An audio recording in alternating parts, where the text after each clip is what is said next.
Welcome to my channel और आप देख रहे हैं study flux educational channel. Today top GK and current affair Hindi और आज है 21 मार्च 2024। तो इस वीडियो में हम आज दिन तक यानी 21 मार्च तक जो सामान्य ज्ञान के महत्वपूर्ण प्रश्न हो सकते थे वो आपको यहाँ पे मिलेंगे, है ना। यहाँ पे उन्हें हमें बारीकी से ढूंढ के विभिन्न सोर्सेस में आपके लिए इकट्ठा किया। अगर आपको कंपटीशन की तैयारी कर रहे हैं तो आप सही जगह पे हैं। यहाँ पे आपको महत्वपूर्ण प्रश्न मिलेंगे और उससे संबंधित जीके, है ना।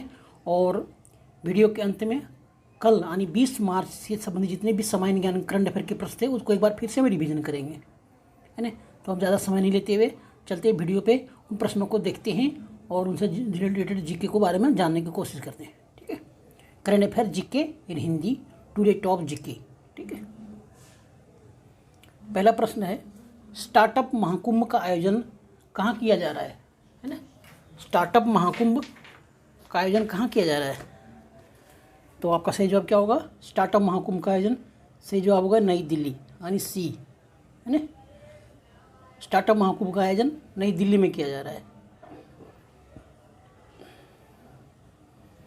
प्रधानमंत्री नरेंद्र मोदी ने नई दिल्ली के भारत मंडपम में स्टार्टअप महाकुंभ का उद्घाटन किया।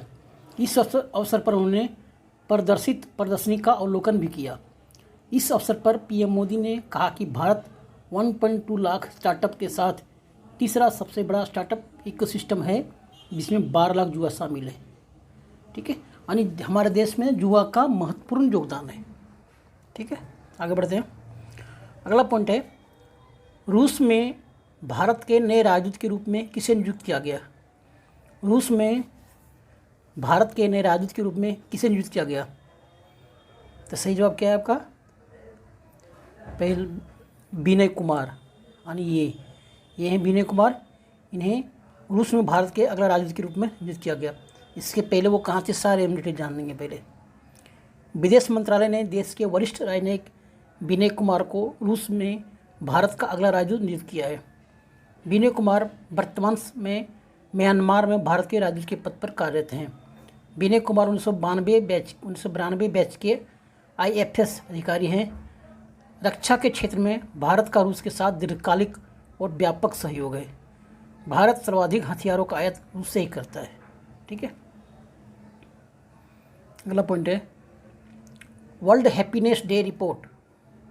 वर्ल्ड हैप्पीनेस रिपोर्ट 2024 के अनुसार दुनिया का सबसे खुशहाल देश कौन है? वर्ल्ड हैप्पीनेस रिपोर्ट 2024 के अनुसार दुनिया का सबसे खुशहाल देश कौन है ना। तो सही जवाब क्या है आपका? सी यानी फिनलैंड, है ना।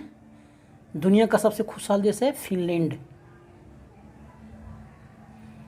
वर्ल्ड हैप्पीनेस रिपोर्ट 2024 के अनुसार यूरोपीय देश फिनलैंड दुनिया का सबसे अधिक खुशहाल देश है। फिनलैंड लगातार 7वें साल दुनिया का सबसे खुशहाल देश बना हुआ है। वर्ल्ड हैप्पीनेस इंडेक्स में भारत के पिछले साल की तरह ही 126वें स्थान पर बरकरार है। अब भारत ने भी 126वें स्थान पर बरकरार रखा है। वहीं भारत का पड़ोसी देश पाकिस्तान रैंक में 108वें स्थान पर है, श्रीलंका 128वें स्थान पर है और अमेरिका 23वें स्थान पर है, ठीक है। फिनलैंड की राजधानी कहाँ है? हेलसिंकी।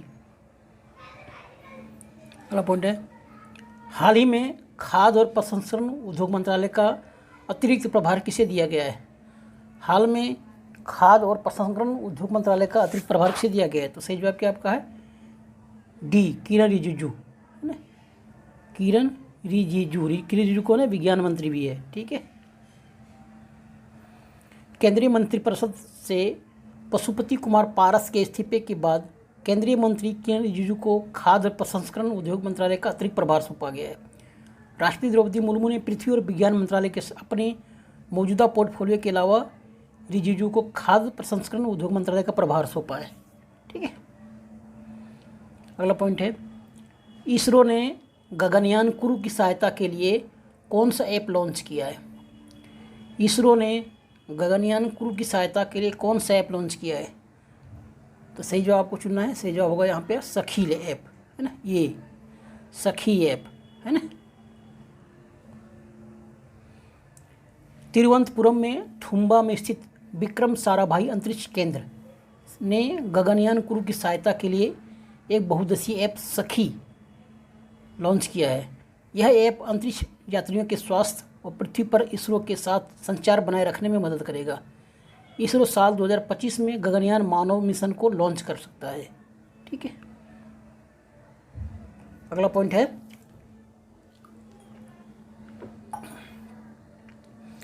हाल ही में तेलंगाना के प्रभारी राज्यपाल के रूप में अतिरिक्त जिम्मेदारी किसे दी गई है? हाल ही में तेलंगाना के प्रभारी राज्यपाल के रूप में अतिरिक्त जिम्मेदारी किसे दी गई? तो सही जवाब क्या है? CP Radhakrishnan. CP Radhakrishnan CP Radhakrishnan Jharkhand के राज्यपाल हैं। उनको तेलंगाना का राज्यपाल का अतिरिक्त प्रभार दिया गया है, साथ में पुदुचेरी का भी। झारखंड के राज्यपाल सीपी राधाकृष्णन को तमिलिसाई सौंदरराजन के स्थान पर तेलंगाना के प्रभारी राज्यपाल के रूप में अतिरिक्त जिम्मेदारी दी गई है। इससे पहले सौंदरराजन ने अपने पद से इस्तीफा दे दिया था।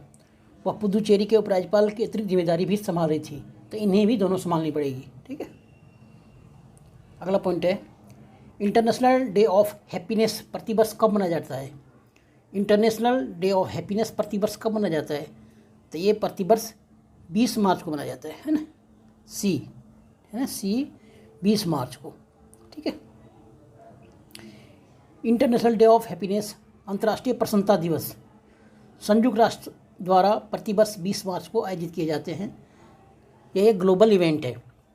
12 जुलाई 2012 को संयुक्त राष्ट्र की महासभा ने 20 मार्च को इंटरनेशनल डे ऑफ हैप्पीनेस घोषित करने का प्रस्ताव पारित किया था, और इस दिवस का उद्देश्य लोगों को सरल और खुशहाल जीवन यापन करने के लिए प्रोत्साहित करना, जागरूक करना है। ठीक है, अगला पॉइंट है भारत का पहला ऑयल पाम प्रोसेसिंग संयंत्र किस राज्य में शुरू किया गया? भारत का पहला ऑयल पाम प्रोसेसिंग संयंत्र किस राज्य में शुरू किया गया? तो सही जवाब क्या है आपका? सी अरुणाचल प्रदेश में। सी अरुणाचल प्रदेश में, है ना। आपको बता दूं, भारत इससे पहले नाइजीरिया और दूसरे देशों से पाम ऑयल खरीदता था, जो कभी भी बंद कर देता था, लेकिन मोदी ने इन्हें खुद ही सब यहाँ प्रोसेसिंग नियम चालू कर दिया है।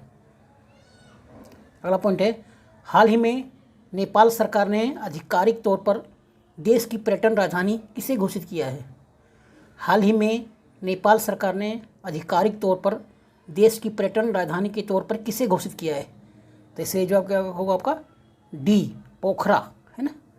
पोखरा शहर को नेपाल के पर्यटन शहर के पर्यटन राजधानी के रूप में घोषणा किया है। ठीक है, अगला पॉइंट और लास्ट पॉइंट है हाल ही में नो योर कैंडिडेट ऐप। हाल ही में नो योर कैंडिडेट ऐप कौन लॉन्च किया है? तो सही जवाब क्या आएगा? चुनाव आयोग ने, है ना, डी, है ना।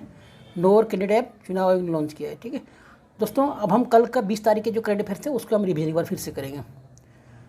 भारत किस देश के साथ एक्सरसाइज टाइगर ट्रम्प 24 का आयोजन कर रहा है? यूएसए के साथ में। हाल ही में डिजिटल प्लेटफॉर्म त्रिनेत्र ऐप 2.0 को किस राज्य की पुलिस के द्वारा लॉन्च किया गया? तो उत्तर प्रदेश की पुलिस के द्वारा। हाल ही में आउन डे डिक्लेरेशन चर्चा में था और किससे संबंधित है? तो मलेरिया रोग के संबंधित। कोटक महिंद्रा बैंक ने वन कोटक का ग्रुप प्रेसिडेंट किसे नियुक्त किया है? तो जयदीप हंसराज को। ठीक है, भारत निर्वाचन आयोग ने राष्ट्रीय दिव्यांगजन आइकन के रूप में किसे चुना है? शीतल देवी को। ठीक है, हाल ही में चर्चा में रहा कोविंद समिति निम्न में से किस संबंधित है? वन नेशन वन इलेक्शन के संबंधित, एक राष्ट्र एक चुनाव के संबंधित। हाल ही में किस राज्य के मुख्यमंत्री ने भारत की पहली एलएनजी संचालित बस लॉन्च की है? महाराष्ट्र के मुख्यमंत्री ने, एकनाथ शिंदे ने। हाल ही में किसने दुनिया का सबसे ताकतवर रॉकेट स्टारशिप लॉन्च किया है? स्पेसएक्स, एलन मस्क की कंपनी है स्पेसएक्स। हाल ही में पूर्वी भारत की पहली अत्याधुनिक हनी टेस्टिंग लैब का उद्घाटन कहाँ किया गया? झारखंड की राजधानी रांची में। हाल ही में किसने digital crime management system launch किया? तो गृह मंत्री अमित शाह ने। थैंक यू दोस्तों, इस वीडियो में इतने ही। मिलते हैं अगली वीडियो में अलग टॉपिक के साथ में। वीडियो को लाइक और सब्सक्राइब जरूर कर लीजिएगा अगर आप पहली बार वीडियो पर देख रहे हैं। Thank you.